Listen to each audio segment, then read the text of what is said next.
il y aura un événement samedi interdisciplinaire. Et qui dit interdisciplinaire fait hausser les épaules un peu, puis on se dit, mais qu'est-ce qu'ils veulent dire par interdisciplinaire? Et pour nous raconter ça, une historienne de l'art, Verouchka Lieutenant-Duval, bonjour. Bonjour.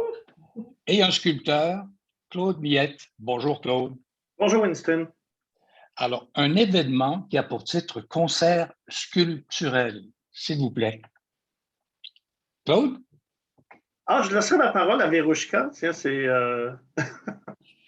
Est-ce que cet homme est galant? Il est d'une galanterie inouïe, là.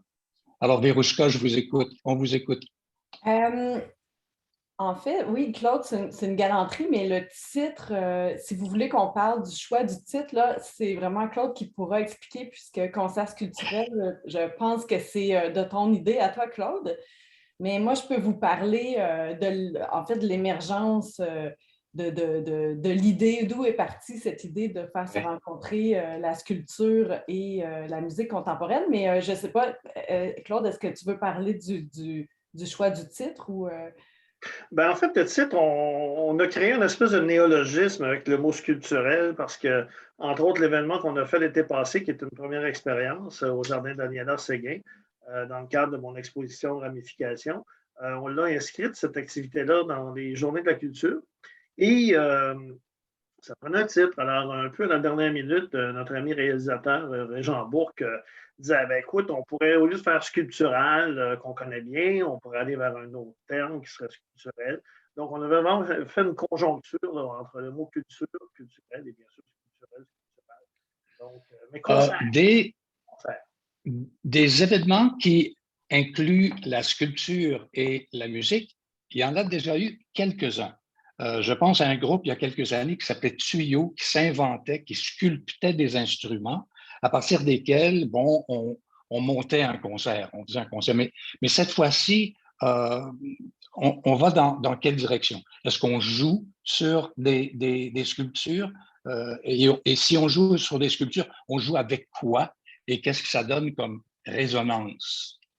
Tu vois, quand tu parles de tuyaux, ça me rappelle aussi mon ami Jacques Rémus, qui est français, qui lui aussi fabrique des instruments de musique, des thermophones actuellement. Là, il est dans cette série-là de façon très active. Mais dans notre cas, en réalité, on prend des sculptures qui sont déjà existantes, une qu'on ajoute pour la présentation qu'on va faire le 23 avril. En réalité, c'est de faire en sorte que les musiciens s'approprient les sculptures, mais un peu comme des instruments de musique. Dans le fond, c'est vraiment, dans mon cas, c'est vraiment une découverte d'une dimension que je n'avais pas exploité et c'est grâce à, comment dire, la curiosité de Verouchka, lors de vernissage à Saint-Hyacinthe, justement, qui a aperçu François Gauthier, qui est percussionniste et qui tambourinait sur une de mes pièces. Et ça a été vraiment l'élément déclencheur parce que moi, personnellement, bon, j'ai fait un peu de musique plus jeune, j'ai fait de la percussion, j'ai fait de la batterie. Marteler du métal depuis une quarantaine d'années, déjà, ça a quelque chose d'un peu musical, mais il n'y avait pas d'intention musicale au départ. Sauf qu'avec l'approche qu'on a développée avec Verouchka et François, et bien sûr Régent à la réalisation, on a vraiment saisi l'occasion au bon de pouvoir faire en sorte que ça devienne une source sonore, musicale, sonore d'abord, musicale ensuite peut-être, mais peut-être que Verouchka, tu as une autre optique aussi avec la formation que tu donnes, le cours que tu donnes à cet égard-là. Oui, tout à fait. Si je peux prendre la parole, en fait, ce que j'avais envie de proposer aux musiciens, parce que oui, on fait affaire avec des musiciens professionnels, mais la dimension, moi, que j'avais envie d'explorer, qui est peut-être là la nouveauté, en fait, c'est de travailler, oui, à partir de sculptures qu'on contemple avec la vue, de façon traditionnelle. Hein, quand vous avez une sculpture, ça se fait normalement avec la vue à distance et typiquement dans un lieu qui est normalement silencieux ou en tout cas où le son est subordonné à la vue. Et la dimension que je voulais qu'on mette de l'avant, en tout cas que j'ai proposé à Claude puis aux musiciens, mais c'est en fait, de connaître, de découvrir les sculptures, mais non à travers la vue, mais bien à travers leur dimension sonore. Et c'est là, je pense, qu'on pourrait se démarquer par rapport aux propositions précédentes. Le fait que, bon, oui, il va y avoir des pièces, entre guillemets, musicales, mais moi, j'aimerais vraiment aussi qu'on mette de l'avant l'exploration en fait, laisser parler les sculptures dans leur dimension sonore. Donc, peut-être s'approcher à certains niveaux de ce qu'on pourrait appeler l'art sonore et non la musique. Il va y avoir de la musique, mais j'espère qu'on va aussi explorer cette dimension-là qui, à mon avis, est peut-être celle qui est la plus innovatrice dans cette proposition que le concert sculpturel. Maintenant, ce concert va avoir lieu dans une église. Et l'église, c'est l'église du Sacré-Cœur de Marie. C'est samedi, le 23. Et à quelle heure ça va avoir lieu, Claude? Ça va être à Sacré-Cœur de Jésus. Juste une petite correction, Winston. On aimerait bien Sacré-Cœur de Paris, mais peut-être dans notre tournée mondiale. Mais en fait, oui, le 23 avril, pardon. On est dans les... oui, 23 avril à 19h. Les portes ouvrent à 18h30. 19h. On s'entend aussi que c'est une expérimentation. Moi, j'ai eu la chance de travailler avec en fait des danseurs pendant quelques années, des danseurs que j'ai accompagnés. Je pense à l'Espace du Mouvement avec Chantal Desgros-Zélier. J'ai eu l'occasion vraiment d'aller chercher des influences à travers la danse. J'ai eu l'occasion aussi de réaliser une exposition une année qui était destinée à une clientèle non-voyante ou aveugle. Et là, ben, on arrive avec un aspect sonore de mon travail qui, pour moi, dans une progression d'exploration, d'expérimentation, c'est le début de quelque chose de nouveau pour moi. Bien qu'il y avait en latence tout l'aspect sonore de mon travail que j'avais pu exploiter. Mais là, on a l'occasion de le faire. De là l'intérêt pour Verouchka de noter ça, de répertorier ça et de l'inscrire dans une évolution de quelque chose, dans un travail évolutif en interdisciplinarité. Est-ce que, Claude, il n'y a que tes sculptures? En fait, il y a 5 de mes sculptures. On a 4 musiciens, dont un tromboniste, un violoncelliste, violoniste et guitariste. Et on a 3 percussionnistes. Mais on ajoute aussi, parce que cette église-là comporte 5 cloches qui ont été réaffectées, mais dans l'église par André Papatomas, qui est un compositeur de musique contemporaine, un féru de musique, un féru d'histoire, un passionné, qui nous ouvre aussi ses portes, parce que cette église-là, quand même, lui, est quand même là en résidence, et ça reste une église qui a aussi une vocation encore religieuse.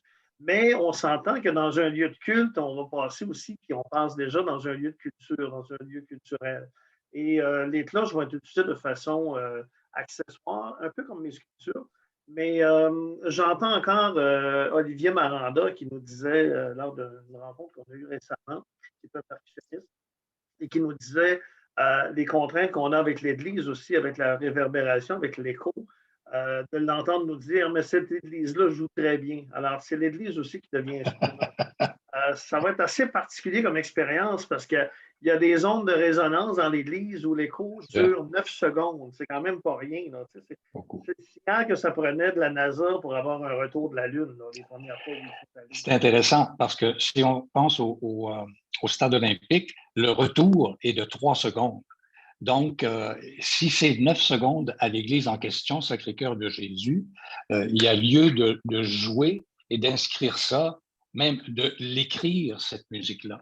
Et ça aussi, sans doute, que ça fait partie du projet de développer une écriture, un alphabet, si on veut, de ce genre d'installation performance.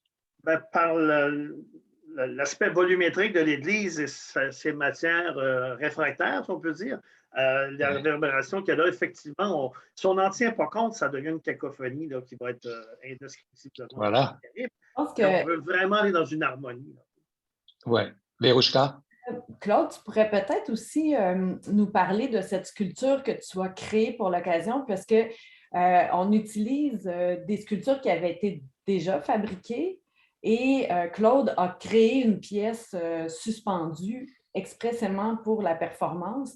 Puis je pense que c'est à ce moment-là aussi, peut-être, hein, Claude, quand un peu comme si mon idée avait contaminé maintenant ta création, c'est-à-dire qu'avant, je ne sais pas si l'aspect sonore faisait partie vraiment de ta démarche artistique quand tu crées tes sculptures, mais maintenant, je pense que tu as un peu...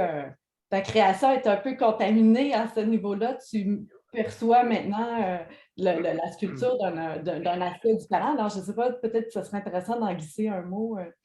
En fait, il y a l'aspect percussif de mon travail que je connaissais un peu parce que, bon, comme je disais tantôt, je le martèle ce matériau-là depuis longtemps. Mais tu as parfaitement raison, Vérouchka, avec les suites qu'on a eues de discussion avec François, entre autres, qui, à un moment donné, me dit, mais attention, s'il y a une lamelle dans ta sculpture avec un archet de violon, on va aller chercher une vibration. Par contre, si on a un volume fermé, ben là, on a des instruments qui sont plus justement du type tambour. Hein. Donc, cette nouvelle pièce vient justement un peu combiner cette préoccupation-là et cette influence que Vérouchka a dans ce processus-là, parce qu'il s'agit bien d'un processus quand on a commencé à élaborer et expérimenter avec la générosité des musiciens, avec leur créativité. Moi, dans le fond, je deviens accessoire. Ça fait énormément plaisir d'être un accessoire de cette présentation-là. Claude, qui sont ces musiciens? Il faudrait les nommer. J'aimerais les nommer. Et il y a évidemment notre ami François Gauthier comme percussionniste, Olivier Maranda, Corinne Reny, donc pour le côté percussion. On a notre ami Vincent Fournier-Boisvert, on a Mathieu Boudreau au violon, on a Christian, que je ne vais pas débaptiser, peut-être que Vérouchka, tu as les noms à portée de la main, j'espère. Oui, merci.